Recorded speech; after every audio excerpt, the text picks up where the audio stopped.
Good afternoon, students.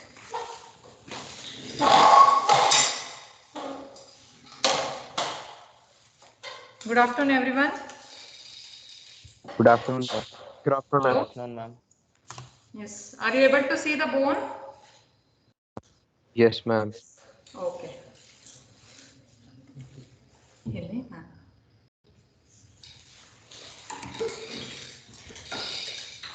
So today we are discussing about the osteology of the hip bone. So this hip bone is also called as the innominate bone. Why it is called as innominate bone? Because it is not having any name. Okay, it is called as the hip bone, and it is formed by the union of three bones. That is the ilium. Are you able to see? Yes, ma'am. This is the ilium, upper part, expanded part. This is the pubis, and the part here is called as the ischium. All these three bones fuse together and form one bone, that is called as the hip bone. Okay, it is a composite bone formed by the union of three bones. So it is called as innominate bone because it is not having not given any particular name. So all these bones, they unite at the floor of the acetabular cavity by a trirad. This is called as the acetabulum. So you might have known about this already. So where your hip joint is there. So this is called as the acetabulum. Okay. So all these three unite together at the floor of the acetabular cavity by a Y-shaped triradiate cartilage. So there are two diverging limbs and one stem. Okay, so all these three will be uniting at the floor of the acetabular cavity by a triradiate cartilage. Okay, so this is called as the hip bone. So this hip bone has got an upper expanded part, upper and lower expanded part, and a central constricted part.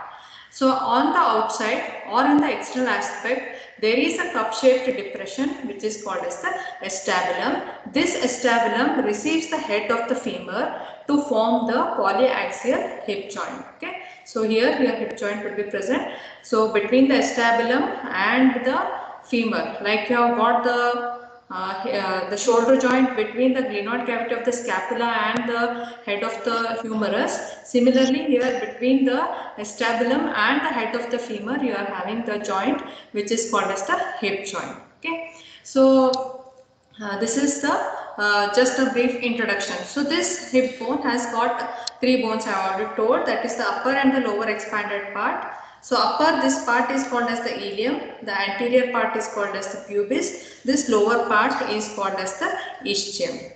Okay, so these are the three bones which constitute the hip bone. So first we will be going to the ilium.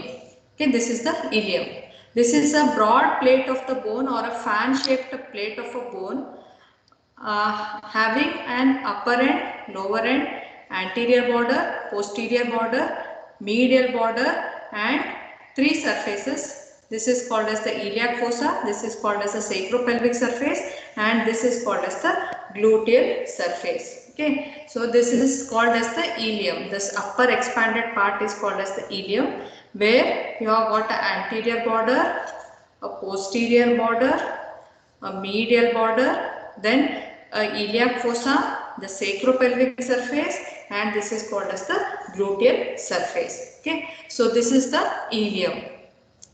So just below and front you will be having one foramen which is called as the obturator foramen. This may be oval or a triangular foramen. This is called as the obturator foramen. So now first coming to the ilium. So this ilium has got this is called as the iliac crest. This part what you are seeing. So this is called as the iliac crest. So this iliac crest extends from the anterior superior iliac spine to posterior superior iliac spine. So there are two projections, anteriorly and posteriorly. They constitute respectively the anterior and the posterior superior iliac spines. The part of the bone extending between them, this is called as the iliac crest. So this iliac crest is it is like a sinus shape, or it is a sinus curve with a ventral segment and a dorsal segment. It is got two segments. One is called as the ventral segment. Anterior 2/3 is called as the ventral segment. Posterior 1/3 is called as the dorsal segment. This is called as the dorsal segment. This plate is called as the iliac crest. Okay, this is the iliac crest. So it is like a sinus curve. You can see here. So this iliac crest, so it is convex outside in the ventral 2/3 and concave outside in the dorsal 1/3 or in the posterior 1/3. Now this iliac crest, so it forms the upper border. So what you are seeing, just 5 centimeters behind the anterior superior iliac spine on the iliac crest, there is a bony projection which is called as the tubercle of the iliac crest. So it is through the tubercle of the iliac crest the transtubercular planes of the abdomen will pass. So this was taken yesterday. So this is called as the tubercle of the iliac crest. 5 centimeter behind the anterior superior iliac spine, you are having something called as the tubercle of the iliac crest. So this anterior superior iliac spine forms a palpable projection. So what you are feeling along the flank side of the flanks, so that is the anterior superior iliac spine which forms a palpable projection. So this the ventral segment has got the outer lip, the inner lip and the intermediate lip. So there are 3 areas which are been divided only in the ventral segment, that is under the anterior 2/3. It has got the outer lip, the inner lip and the intermediate area, so or the intermediate lip. So what are attached to this outer lip? So there are some muscles of the abdomen, some muscles of the lower limb, because this is a connecting link between the lower limb and the abdomen. So what happens, some muscles of the abdomen also will be attached and some muscles of the lower limb also will be attached here. So along the outer lip, so you are having something called as the tensor fasciae lata, which will be extending from the anterior superior iliac spine to the tubercle of the iliac crest. So to the outer lip, you are having the tensor fasciae lata, the iliotibial tract and the external oblique muscle of the abdomen. So that is attached to the outer lip. Then to the inner lip, you are having something called as the internal oblique muscle of the abdomen. So to the intermediate area. And to the inner lip, you are having in the anterior 2/3 the transversus abdominis and in the posterior 1/3 you are having the quadratus lumborum. Quadratus lumborum. So to the outer lip you are having the tensor fasciae lata and you are having the external oblique muscle, and more behind you will be having the latissimus dorsi. Inner lip you will be having the II, that is the inner internal oblique muscle of the abdomen, and to the outer lip external oblique. One more muscle of the abdomen, that is the transversus abdominis, will be attached to the inner lip of the iliac crest, and more behind you will be having the quadratus lumborum. So these are all the muscles which are attached to the ventral segment of the iliac crest. Okay. Then this is the dorsal segment. Are you able to see? So this is the dorsal segment which is rough. Okay, this is the dorsal segment. It is again divided by an oblique ridge into 2 areas. One is the inner area and the other one is the outer area. Inner area and the outer area. Inner area will be giving attachment to the erector spinae muscle. Inner area will be giving attachment to the erector spinae muscle, and the outer area will be giving attachment to one more muscle which is called as the gluteus maximus, which will be taking origin from again the gluteal surface of the hip bone.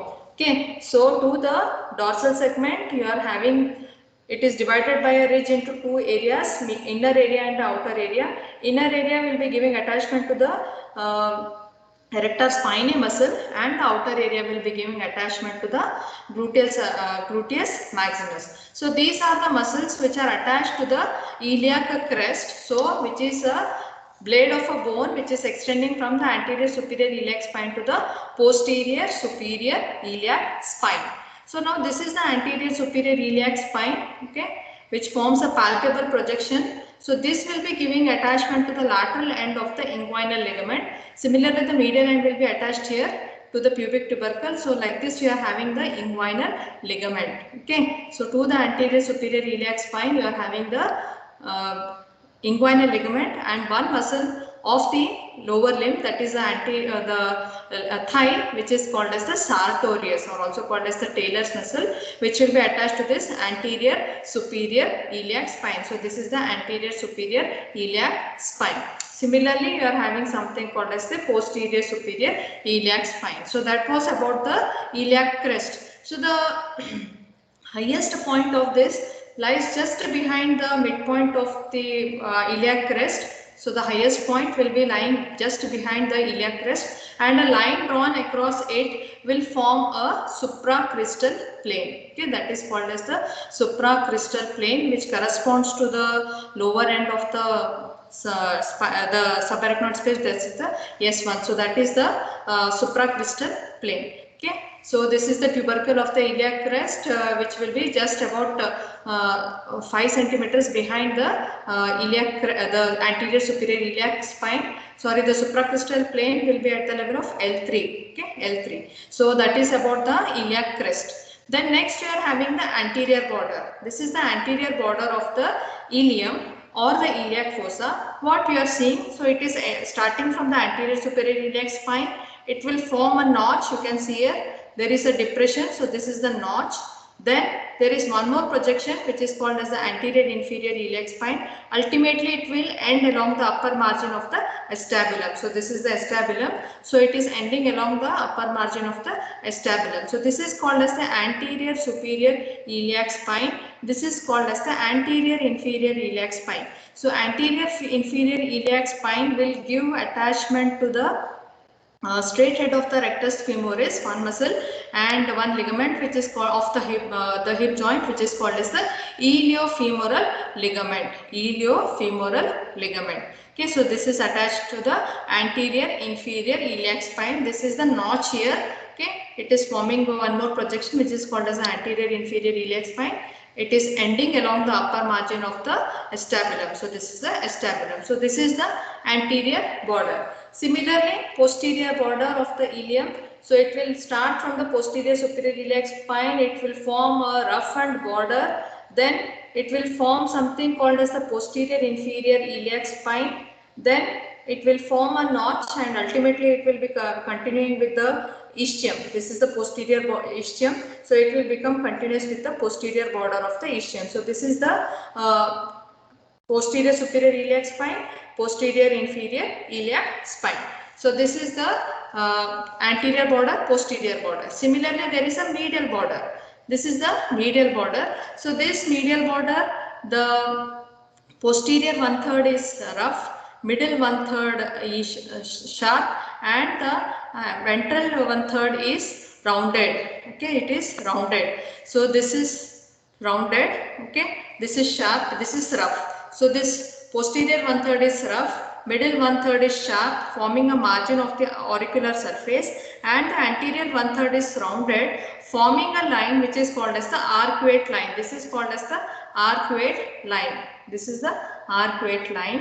Okay, this will become continuous with the pubis, superior ramus of the pubis, at an eminence which is called as the iliopubic eminence. Iliopubic eminence. Okay, there is one projection here. Eminence is a projection. So this is the iliopubic eminence where these two bones meet. Okay, so this is the medial border which separates the iliac fossa from the sacropelvic surface. Okay, so these are the borders of the ilium. Now what are the surfaces? So what we have told, there are three surfaces. One is the iliac fossa. This is the sacropelvic surface, and outside you are having the gluteal surface. So first coming to the iliac fossa. So this is the iliac fossa. So this iliac fossa is a concave bony plate where you are having the attachment of one muscle which is called as the iliacus. Most of this will be occupied by a muscle which is called as the iliacus, and partly by one more muscle which is called as the psoas major. Both these muscles are together named as the iliopsoas. They are called as the iliopsoas. So this is the iliac fossa where you are having the iliopsoas muscle. These muscles will be covered by a fascia which is called as the fascia iliaca, which is called as the fascia iliaca. So to the iliac fossa you are having the iliacus muscle and a psoas major muscle. So that is about the iliac fossa. Next, coming to the gluteal surface. So this surface, are you able to see on the outer aspect? Yes, ma'am. Yes, so this is called as the gluteal surface. So this gluteal surface has got three lines. One is called as the anterior gluteal line, the posterior gluteal line, and the inferior gluteal line. So all this will be beginning from the upper margin of the greater sciatic notch. So this notch is called as the greater sciatic notch. So from all these lines will begin from the upper margin of the greater sciatic notch. So you have got a posterior gluteal line which will be meeting the dorsal segment. So here this is the dorsal segment. So one is the posterior gluteal line which will be meeting the dorsal segment. Then the other line which is called as the anterior gluteal line will be beginning from the sciatic notch and will be ending at the tubercle of the iliac crest. So this is the tubercle. So it will be ending at the tubercle of the iliac crest, and the other one will be again beginning from the greater sciatic notch and will end at the anterior inferior iliac spine. Okay, it will end at the anterior inferior iliac spine. So here three lines are there and four areas will be formed. So one is the posterior gluteal line, the anterior gluteal line, and the inferior. Posterior will meet the dorsal segment of the iliac crest. The anterior will meet the tubercle of the iliac crest, and the inferior will meet the anterior inferior iliac spine. So the area behind the posterior gluteal line will give origin to the gluteus maximus. Okay, so this is the gluteus maximus. The area between the anterior and the posterior gluteal line will give origin to the gluteus medius muscle. So this muscle will be here, it is the gluteus medius. Then between the anterior and the inferior gluteal line, you will be having the gluteus medius. So here you will be having the gluteus medius. So these are the three muscles of the gluteal region, very important muscles of the gluteal region. Since these muscles are attached here, so this surface is also called as the gluteal surface. Okay, and the area below the anterior inferior, below the inferior gluteal line will give origin to the reflected head of the rectus femoris. Like here the anterior part had told anterior inferior iliac spine will give origin to the straight head. Similarly here below the inferior gluteal line will be having the reflected head. Both these heads will form the rectus femoris muscle. That is, it has got two heads. One is the reflected head and the straight head. Straight head is to the anterior inferior iliac spine and the reflected will be below the inferior gluteal line. So four muscles will be attached here to the gluteal surface of the ilium. Okay, so this is the iliac fossa which is concave. Okay, this is the gluteal surface what you are seeing. The other surface what we have told, so this is called as the sacropelvic surface. So this whole surface is called as the sacropelvic surface. So this is the sacral surface and this is the pelvic surface. So this sacropelvic surface is again divided into two parts. So this is called as the sacral surface and this is called as the pelvic surface. Now this sacral surface, again you can see here there is one L-shaped articular area. Are you able to see where I am moving my finger? Here, are you able to see? Yes, ma'am. Yes, ma'am. Okay, so this is called as the auricular surface. Why it is called as auricular surface? It is resembling the pinna or your auricle or the ear. That's why the name has been given as the auricular surface. So this L-shaped whatever you are seeing, this is called as the auricular surface. So this sacral surface has again got two parts. One is called as the articular area, which is called as the auricular surface, and the other one is a non-articular area which is called as the tuberosity of the ilium. This rough area what you are seeing. So this is called as the tuberosity of the ilium. So this is the tuberosity of the ilium and this is called as the auricular surface. Okay. So this tuberosity of the ilium is rough. Why it is rough? Because it is giving attachment to certain ligaments called as the interosseous ligament and the dorsal sacroiliac ligaments. So that's why this area is rough. So this is called as the tuberosity of the ilium. Now this is the auricular surface, okay, which will articulate with the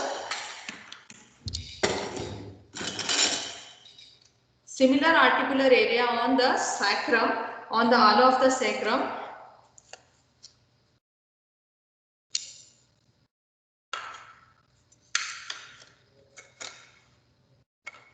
And forms the plain synovial sacroiliac joint. So this articular area, L-shaped articular area, will articulate with the similar articular surface of the lateral mass of the sacrum and forms a plain joint, plain synovial joint, which is called as the sacroiliac joint. It is through this sacroiliac joint, whatever there is no mobility, but stability is very good at this joint. It is sacrificing the mobility to provide the stability at this joint, and it is through this the weight transmission of your low upper limb goes to the abdomen. So this is to the lower limb. So this joint is called as the sacroiliac joint, which is a plain joint. Okay. So this is the sacrum, what you are seeing. So on both the sides you will be having the hip bone. So other bone will be here. So this will complete the pelvis. Okay, so this will be again taken in the next class. So both the hip bones along with the sacrum will constitute the pelvis. Okay. So this is the auricular surface, okay, which will articulate with the ala of the sacrum and forms the sacroiliac joint. This is called as the tuberosity of the ilium. Okay, so this is the sacral surface. Sacral surface has again got two parts, that is the articular part and the non-articular part. Now this remaining area is the pelvic surface of the ilium. So this is called as the pelvic surface of the ilium, which is smooth.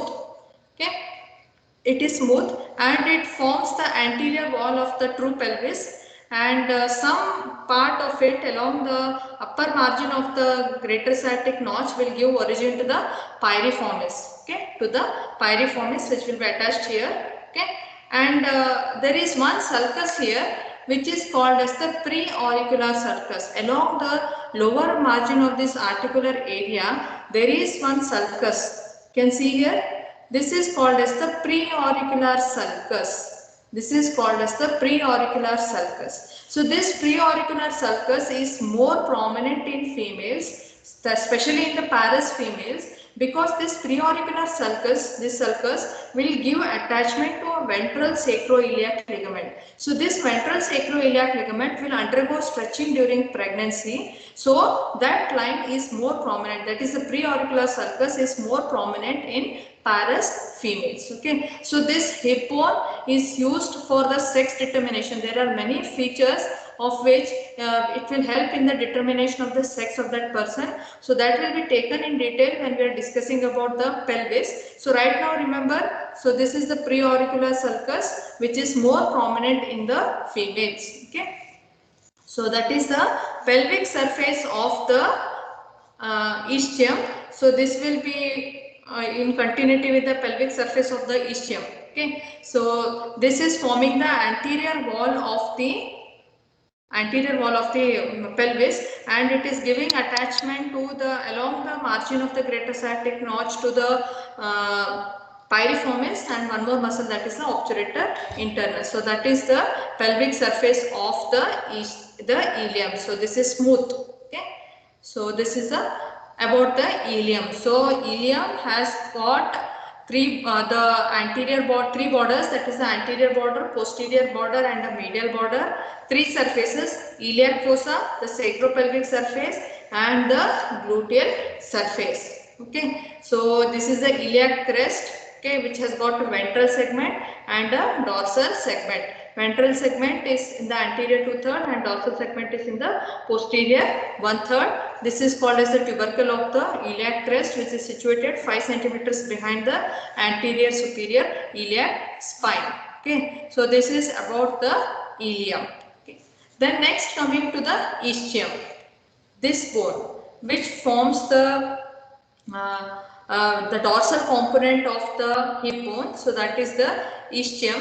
So this ischium is fused with the lower end of the ilium at the floor of the acetabular cavity at the triradiate cartilage. So this ischium has got an upper end it has got a lower end, and it has got three borders. One is called as the anterior border, the other one is called as the lateral border, and the last one is called as the posterior border. And three surfaces along the outer aspect. This is called as the femoral surface. This is called as the dorsal surface, where your ischial tuberosity is present, and along the inner aspect, whatever this surface is there, this is called as the pelvic surface. So three surfaces. So this is the ischium. Okay, this whole thing is the ischium. So this ischium has got again upper end, lower end. Upper end is fused with the ilium and the pubis, and the lower end is occupied by mostly the ischial tuberosity. It has got three borders.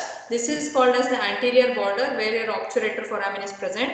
Along the acetabulum, whatever margin is there, this is called as the lateral border, and the posterior border of the ilium will itself continue as the posterior border of the ischium. Okay, so three borders, three surfaces along the outer aspect, because we are having the femur here. So this will be the femoral surface. This whole thing is called as the dorsal surface, and inner aspect, whatever is there, that will be called as the pelvic surface. So three surfaces and three borders.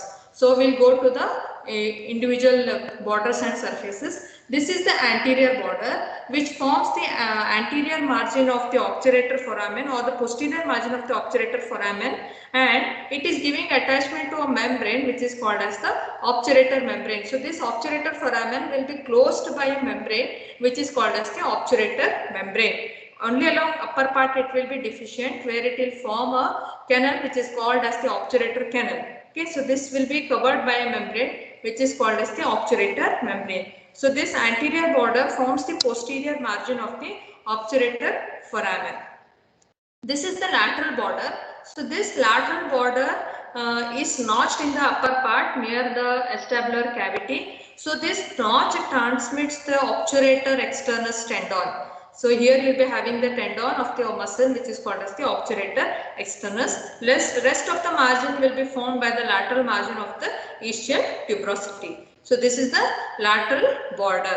Then you are having the posterior border. So this posterior border is continuous above with the posterior border of the ilium. So this greater sciatic notch will be contributed both by the ilium as well as the ischium. So this notch what you are seeing, this is a greater sciatic notch.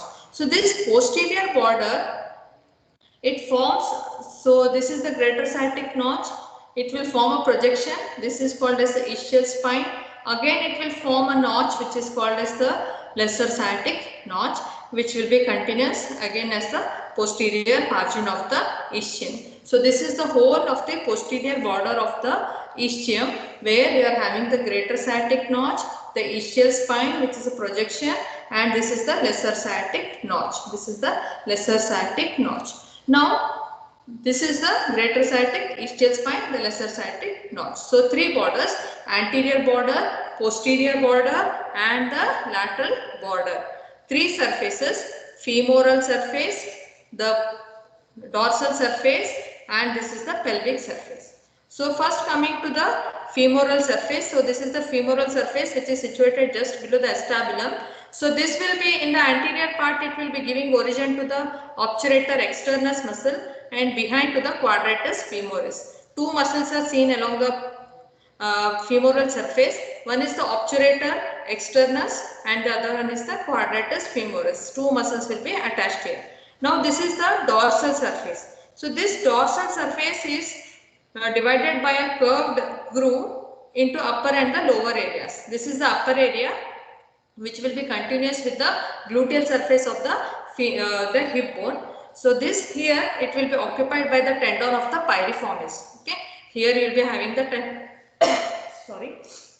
So here you will be having the tendon of the piriformis. So this is the upper area of the dorsal surface which will be continuous with the gluteal surface. This is the lower area. This lower area is occupied by something called as the ischial tuberosity. This whole thing is called as the ischial tuberosity. This is very important. It is asked as a question for you all for 5 marks also. In the recent exam it was asked ischial tuberosity. So what is this? So this is the caudal part of the dorsal surface. So this is called as the ischial tuberosity. So this ischial tuberosity is again divided by a transverse ridge into upper quadrilateral area and a lower triangular area. This is the lower triangular area. This is the upper quadrilateral area. So now this upper quadrilateral area is seen. You can see this is again divided by a oblique ridge into two regions. Is it clear? So this is the ischial tuberosity. Okay, ischial tuberosity is again divided by a transverse ridge into upper quadrilateral area and a lower triangular area. This upper quadrilateral area is again divided by an oblique ridge into a superolateral area and an inferomedial area. Is it clear? Are you able to see?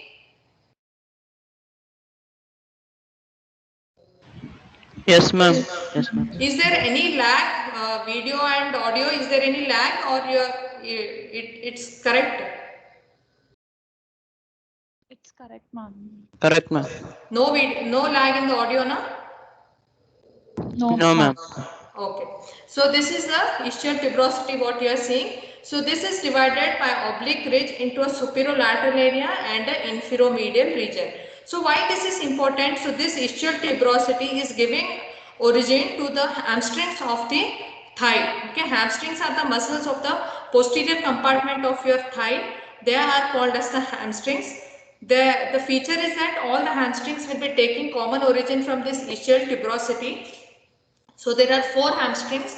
In that there are semitendinosus, semimembranosus, long head of biceps, and the adductor part of the the hamstring part of the adductor magnus. So semimembranosus and semitendinosus are called as the true hamstrings because they maintain all the features of the hamstring, so that you will come to know later. Then modified hamstrings are the long head of the biceps femoris and the hamstring part of the adductor magnus. Because they have some modifications, they are called as the modified hamstrings. So all these hamstrings will be taking origin from this ischial tuberosity.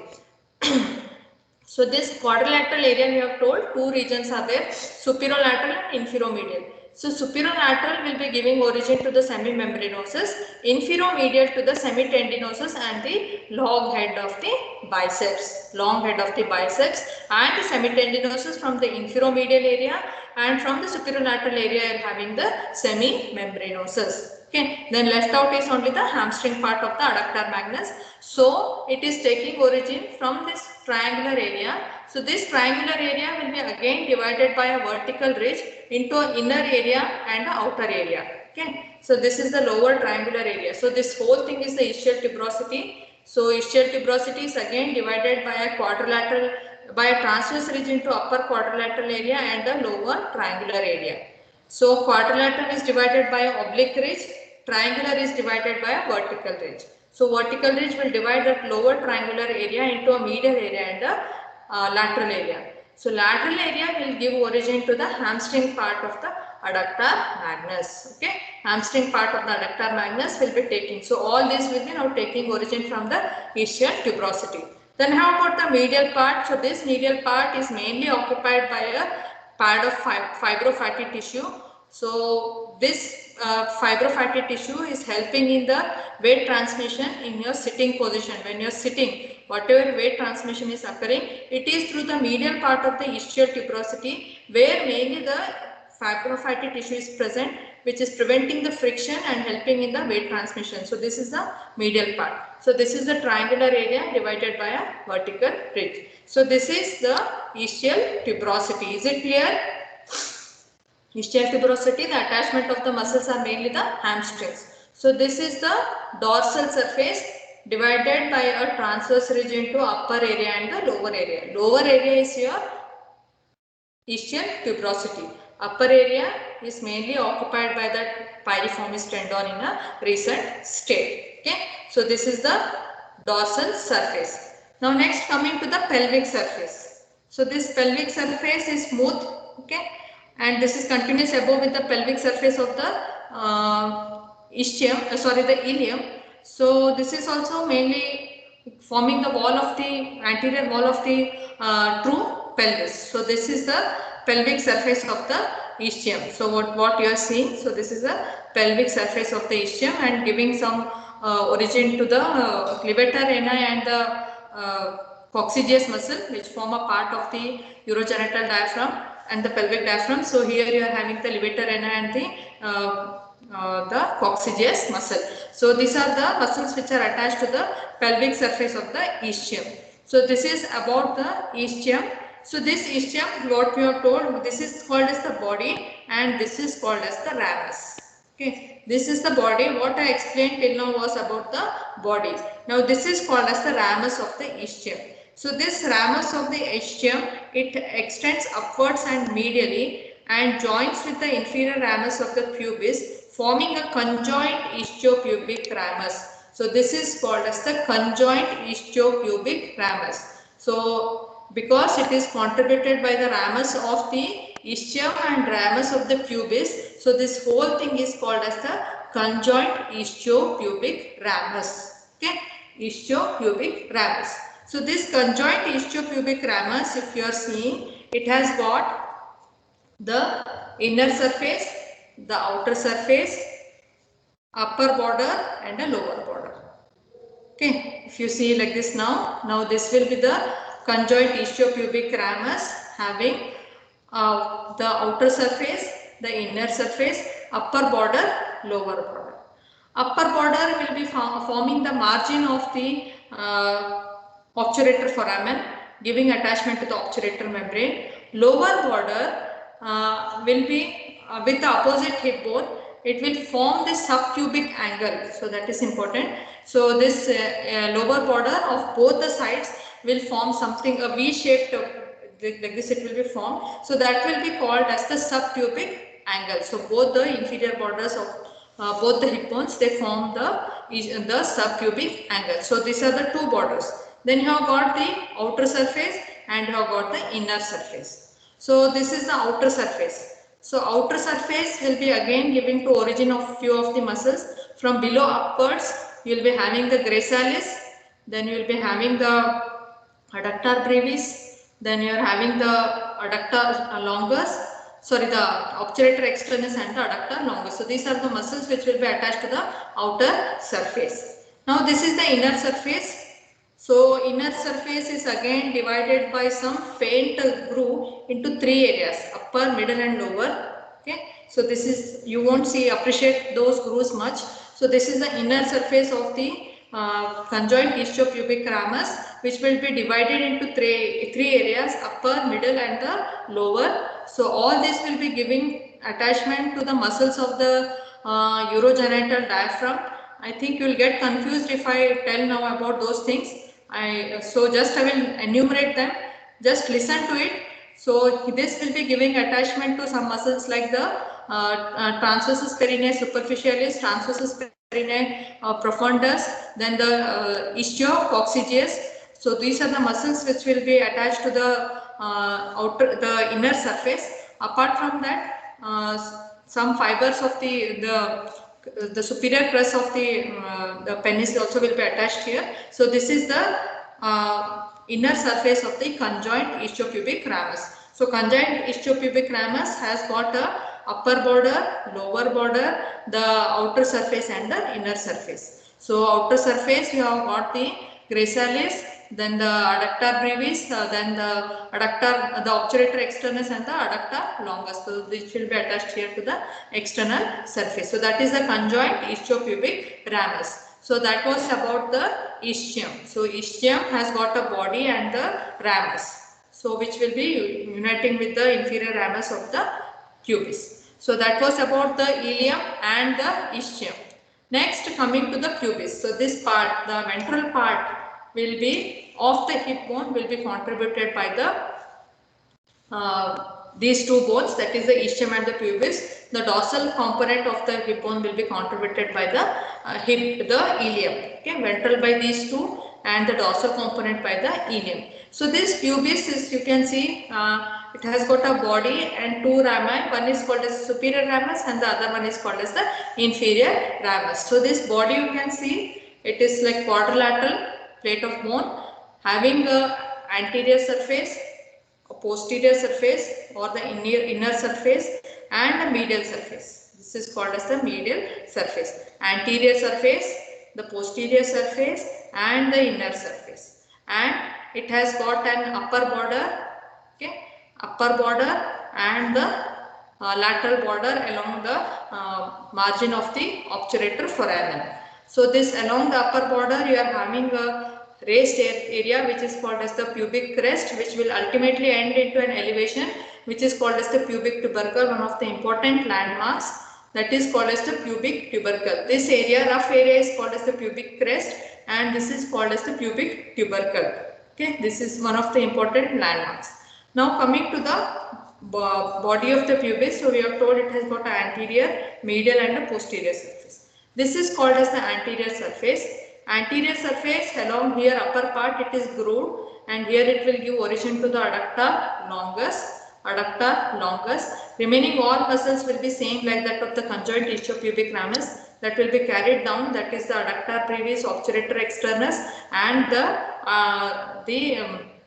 gracilis. So that will be continued downwards along the conjoint ischiopubic ramus. So this is the anterior surface. Now this is the medial surface. Medial surface is also called as a symphyseal surface. This along with the opposite medial surface, it will form a secondary cartilaginous joint separated by a disc which is called as the symphysis pubis. So they both this will form, both the medial surfaces, they will unite and form a secondary cartilaginous joint which is called as the symphysis pubis. So this is a medial surface, you can see here. Okay. So this is the medial surface. This is the inner surface, okay, also called as the pelvic surface.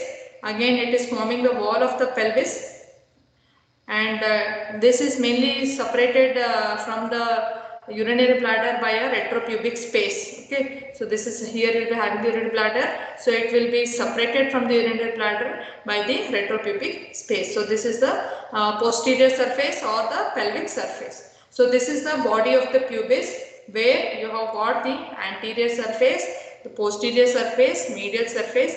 This is called as the pubic crest and then the pubic tubercle. So pubic crest will be giving attachment to again some muscles and some fascia, like you have got the rectus abdominis muscle, then the fascia transversalis, then you have got the so you have got the rectus abdominis and the this one, what just a second. So rectus abdominis and pyramidalis also when it is present, and the fascia transversalis, all this will be attached to the pubic crest. So this palpable projection, this is called as the pubic tubercle, very important. This is called as the pubic tubercle. It is one of the important landmarks. So this pubic tubercle is giving attachment to the medial end of the inguinal ligament. Lateral end will be attached here, medial end will be attached here. In between them you have got the inguinal ligament. Apart from that, it is giving attachment to the reflected part of the inguinal ligament, then the lacunar ligament. So all this will be attached to the pubic tubercle. So this is the pubic tubercle. So this is the body of the pubis. Now next, coming to the superior and the inferior ramus of the pubis. Inferior ramus will be in continuity with the ramus of the ischium, so it will form the conjoint ischiopubic ramus, so that we have discussed already. So we will be discussing only about the superior ramus of the pubis. So this superior ramus of the pubis, in a cross section when you take it is triangular, having 3 surfaces and 3 borders. What are those surfaces? So it has got a anterior border, it has got an anterior border, it has got a posterior border or a pectineal border, and an inferior border So this is called as the anterior border or the obturator crest. This is called as the pectineal border or the pecten pubis. So this pecten pubis will be continuous with the ileum through the iliopubic eminence. So this is called as the pectineal line. So this pectineal line, iliopubic eminence and the arcuate line will form something called as the linea terminalis. Very important. So this is the arcuate line, this is the iliopubic eminence, and this is the linea terminalis. So all these 3 together, they will form something called as the linea terminalis. So this will be discussed in the pelvis. Okay. So this is called as the pectineal line. Then you have got the inferior border. Okay. So three borders, three surfaces: the anterior surface, the posterior surface, and the inferior surface. Anterior, posterior, and the inferior surface. So this posterior surface is also called as the pectineal surface, giving attachment to the muscle which is called as the pectineus, and a ligament called as the pectineal ligament. So this is the posterior surface. So this is the inferior surface. So these are the surfaces and the borders of the superior ramus of the pubis. So these are the three bones which constitute the hip bone proper. Next, coming to the spines, the notches and the spines. So what we have told, this is the greater sciatic notch and this is the lesser sciatic notch. So along the upper margin we have told there is a piriformis muscle. So this piriformis muscle, and this is called as the ischial spine. This ischial spine will give attachment to one ligament which is called as the sacrospinous ligament, which will be extending from the sacrum to the spine. So here you will be having the sacrospinous ligament. Similarly, from the posterior inferior iliac spine to the sacrum, you are having one more ligament which is called as the sacrotuberous ligament. Sacrospinous and the sacrotuberous ligament. So this sacrospinous and the sacrotuberous ligament will convert this greater sciatic foramen into the notch into greater sciatic foramen. Okay. So this ligaments, whatever they are attached, the sacrospinous and the sacrotuberous ligaments, they will convert this notch into greater sciatic foramen and the lesser sciatic foramen. So two ligaments, sacrospinous which will be attached to the spine and the sacrotuberous ligaments. So two ligaments will be attached. So what are the structures which will be passing from the greater sciatic notch? What are the structures emerging from the lesser sciatic notch?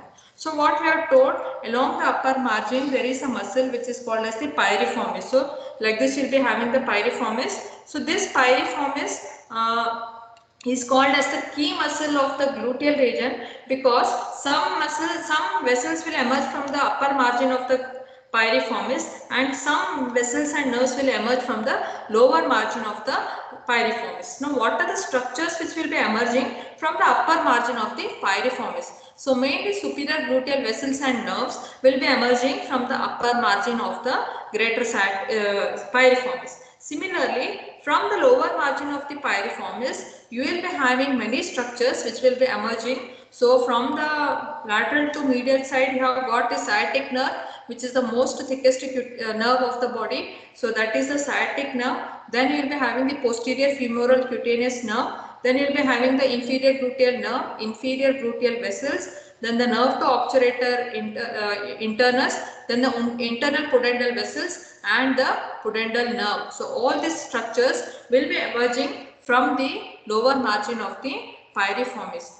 Three of the medialmost structures, that is the nerve to obturator internus, the internal pudendal vessels and nerve, will pass from the greater sciatic, and then they are mainly the content of the lesser sciatic foramen.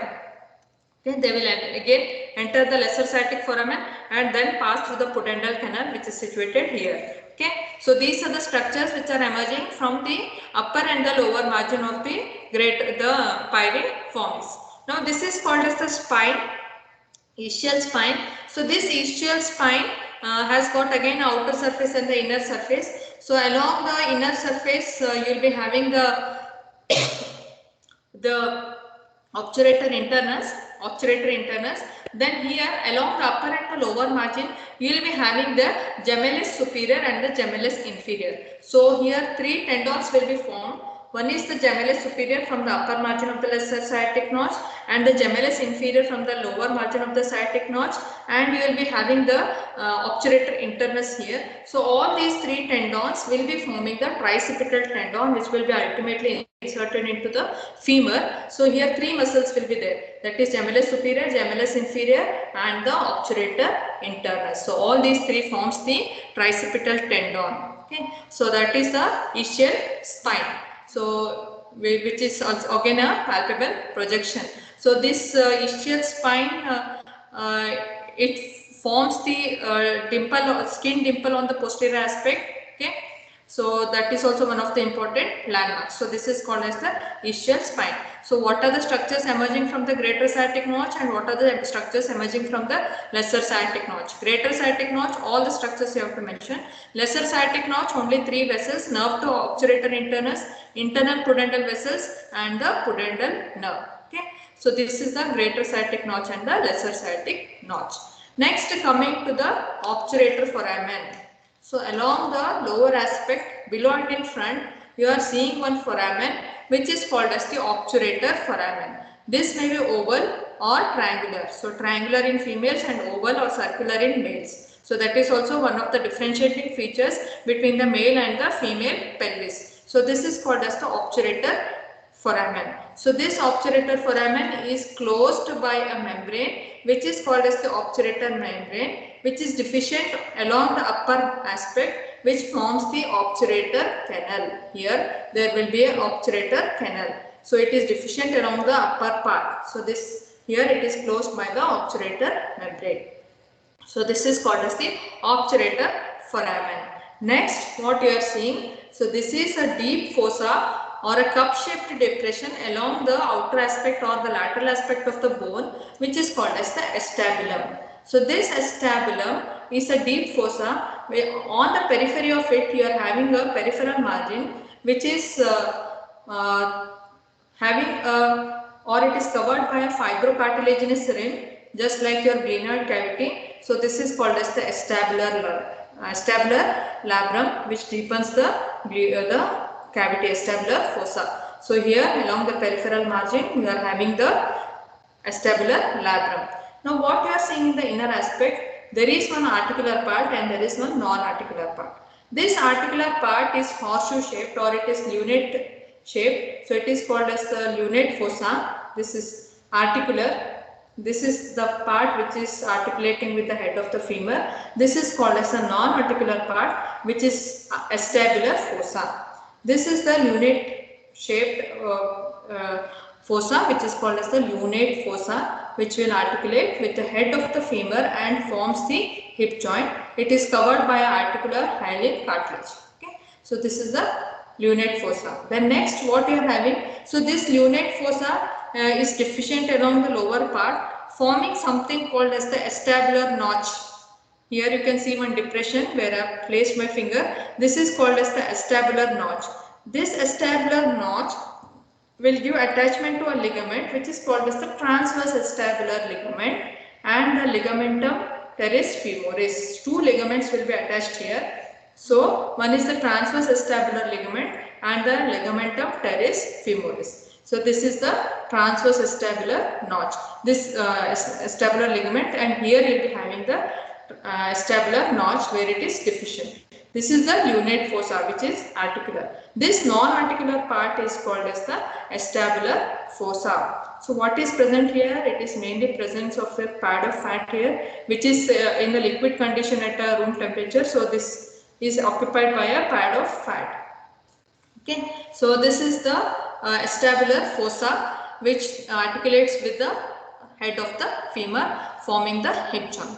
So this was about the hip bone having 3 components: ilium, ischium and the pubis.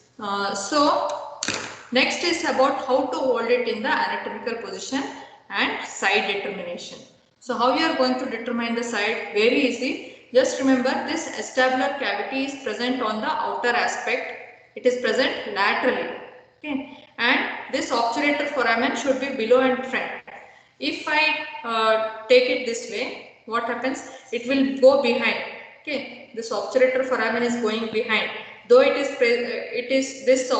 acetabular cavity also will be facing medially. No, it should be facing laterally. Downwards, forwards and laterally. This acetabular cavity should be facing downwards, forwards and laterally. The obturator foramen should be present below and in front. The anterior superior iliac spine should be directed forwards and medially. And the anterior superior iliac spine and the symphyseal surface of the pubis should be in the same coronal plane. So how you are going to see the coronal plane? Just place one book or one paper see that this anterior superior iliac spine and the symphyseal surface of the pubis are in the same coronal plane. That is one, this one, and the pubis, the pelvic surface of the pubis should be facing towards your face, that is upwards and backwards. Okay, so and your thumb you should place in the greater sciatic notch. Your thumb should be in the greater sciatic notch. So this is how you are going to hold it in the anatomical position. So this is forwards and medially. This is the acetabular cavity which is directed downwards, forwards and laterally. The obturator foramen should be in front, below and in front. Thus, this pubic surface should be your pelvic surface should be towards you, and this should be in the same coronal plane. So that will determine the side and how to hold it in the anatomy. It should be slightly tilted. It is not totally erect. It is slightly tilted. Okay. So that is how you are going to hold the hip bone in the anatomical position. Is it clear? Your thumb should be in the greater sciatic notch. So this is the greater sciatic notch.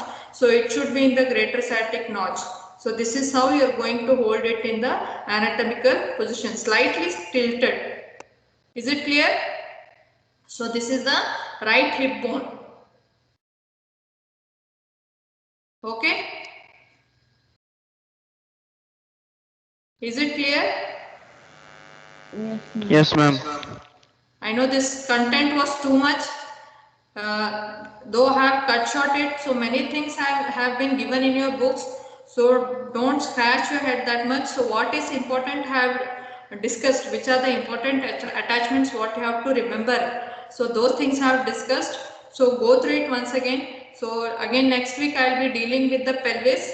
So at that time if you have any doubt you can get it clarified. Is it okay? So before attending the class of the pelvis, so timetable will be given to you all know. So before attending the class of the pelvis, please read about the hip bone and the sacrum. So sacrum will be taken in this week only. So sacrum and the hip bone are very important part of the pelvis. So if you have to understand it first to know what is the basis of the pelvis, how it is formed, and what is true pelvis, what is false pelvis. So if you have to know, you should know about the hip bone and the sacrum. So please for the next class be prepared. Okay. Yes, ma'am. I want yes from all, whoever is present. Yes, ma'am. Yes, ma'am. So I am hearing many voices. Yes, ma'am. Okay, so you all will read. If you have any doubt, you can get it clarified regarding the anatomical position, or because many muscles are attached here, so you may get confused. So just focus on those things which I have told and which are important. Just read those things because you will forget the important ones and you will remember the least important ones. Okay.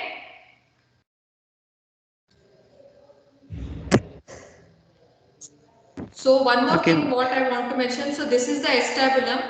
So this acetabulum, it has got in the embryonic life. So there will be presence of the triradiate cartilage. So these three bones will be separate, triradiate cartilage. So that will be replaced by bone at the puberty. So this acetabulum, it is contributed by all the three bones. So upper 2/5 will be by the ilium, lower 2/5 will be by the ischium, and anterior 1/5 will be by the pubis. So all these three bones will contribute to the acetabulum. So in the floor of this there will be presence of the triradiate. So two limbs and one stem will be there. So which will later fuse and form a bone by puberty. So this will be contributed by all three bones, that is the upper 2/5 by the ilium, lower 2/5 by the, that is posterior part, lower 2/5 will be by the ischium, and anterior inferior part 1/5 will be contributed by the pubis. So this is how all the three bones will contribute to the formation of the acetabulum or the acetabular cavity. Okay.